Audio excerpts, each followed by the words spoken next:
दिवाली के बम्पर तोहफे के रूप में सिनेमा घरों में दस्तक दी है आयुष्मान खुराना, रश्मिका मंदाना और नवाजुद्दीन सिद्दीकी की हॉरर कॉमेडी फिल्म थामा ने। एक तरफ है आयुष्मान का चार्म और कॉमेडी, दूसरी तरफ रश्मिका की क्यूटनेस और फिर नवाजुद्दीन सिद्दीकी का वो यक्षासन वाला विकराल रूप, लेकिन मजेदार अंदाज, यानी एंटरटेनमेंट की पूरी गारंटी। फिल्म का नाम भले ही थोड़ा सा अटपटा लगे, लेकिन इस दिवाली पटाखे भले ही कम फूटे हों, पर सिनेमा घरों में हंसी और डर का डबल डोज मिलने वाला है। असल में हमारी लोक कथाओं में बेताल को लेकर कई तरह के किस्से हैं। बेताल आमतौर पर खलनायक के रूप में ही जाना जाता है, लेकिन हमारे देश में कई जगहों पर बेताल के कई अलग अलग रूपों की पूजा भी की जाती है। ये फिल्म भी ऐसी ही एक पौराणिक कथा को एक नया, मॉडर्न, मजेदार और हॉरर से भरा ट्विस्ट देती है, जहां बेताल को सिर्फ विलन नहीं बल्कि एक अलग नजरिए से पेश किया गया है। क्या एक पत्रकार से बेताल बने आलोक यानी आयुष्मान और रहस्यमयी ताड़का यानी रश्मिका की ये ब्लडी लव स्टोरी आपको हंसाएगी, डराएगी या फिर कुछ और ही रंग दिखाएगी? क्या यह फिल्म इस हॉरर कॉमेडी यूनिवर्स को एक नई दिशा देगी या फिर दर्शकों की उम्मीदों पर फुल स्टॉप लगा देगी? बात कहानी की।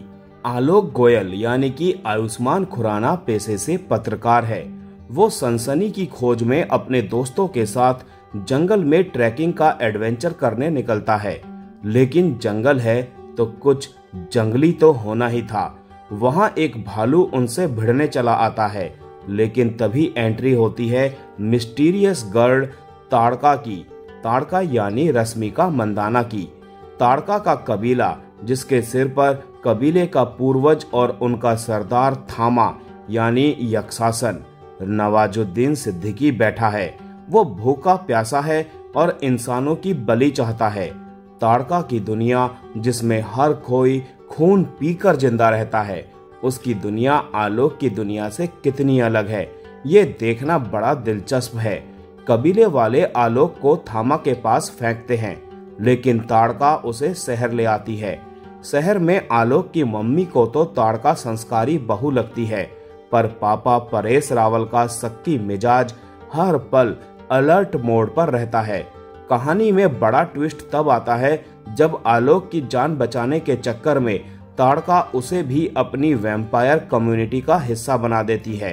अब सोचिए, एक पत्रकार जो राजमा चावल का शौकीन है, वो अगर अचानक खून का शौकीन बन जाए तो क्या होगा? यही सब कुछ जानने के लिए आपको सिनेमा घर तो जाना ही पड़ेगा। शुरुआत में थामा का ट्रेलर देखकर कई लोगों ने इसे मैडॉक की हॉरर कॉमेडी यूनिवर्स की सबसे कमजोर कड़ी मान लिया था, लेकिन कहते हैं ना, किताब को उसके कवर से जज नहीं करना चाहिए। इस बार भी दिनेश विजान की थामा महज हॉरर कॉमेडी नहीं, बल्कि ये हंसी, रोमांस, मिस्ट्री और माइथोलॉजी का एक जबरदस्त कॉकटेल है, जो एक बिल्कुल अनछुए रास्ते पर निकलती है। फिल्म का फर्स्ट हाफ थोड़ा ढीला है और कुछ कॉमेडी सीन को आसानी से फास्ट फॉरवर्ड किया जा सकता था। इसके अलावा परेश रावल के किरदार को और इस्तेमाल किया जा सकता था, लेकिन सेकंड हाफ में कहानी जिस तरह से रफ्तार पकड़ती है और क्लाइमैक्स जिस तरह से सरप्राइज देता है, आपके पैसे वसूल हो जाते हैं, साथ ही सारी शिकायतें भी दूर हो जाती हैं।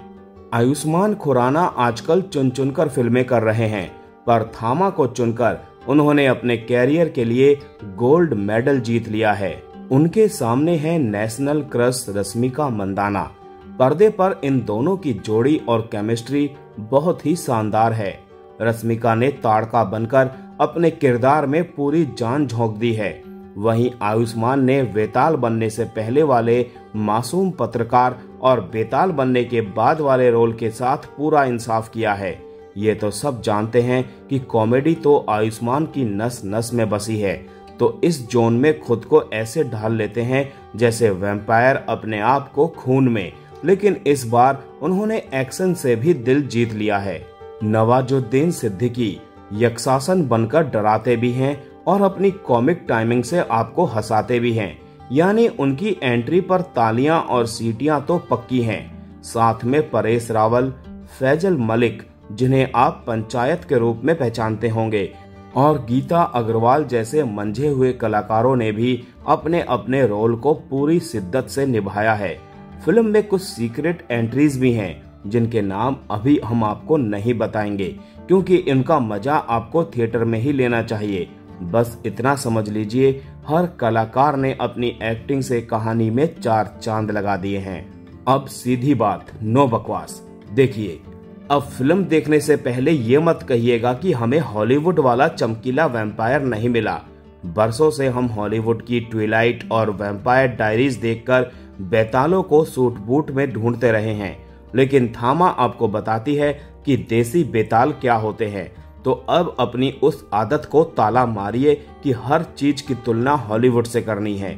इस दिवाली पर बाहर प्रदूषण वाले पटाखे जलाकर धुआं करने से अच्छा है कि सिनेमा घरों के अंदर इस फिल्म के कॉमेडी पटाखों का मजा लें। ये फिल्म पूरी तरह से पैसा वसूल, मजेदार और साफ सुथरी हॉरर कॉमेडी है जो परिवार के साथ देखी जा सकती है। अगर आप कुछ नया, कुछ देसी और कुछ मजेदार देखना चाहते हैं तो थामा सिर्फ आपके लिए है। साथ ही अगर अब भी आपको लगता है कि वेताल केवल लहसुन देखकर भागता है तो ये फिल्म देखकर अपनी गलतफहमी भी दूर कर लीजिएगा।